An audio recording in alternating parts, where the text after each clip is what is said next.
মেয়ে অনেকদিন যাবৎ জামাই যাওয়ার পরে অনেকদিন যাবৎ আমার বাড়িতে ছিল।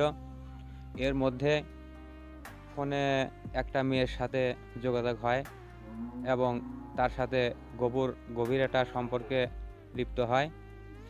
এই সম্পর্কের মধ্যে মেয়ে অনেকবার আমার বাড়িতে বেড়াইতে আসছে। এই যে মেয়েটা আসে, এই মেয়ের সঙ্গে আমার মেয়ের যে কবে যোগাযোগ হয়েছে আমি সঠিক জানি না।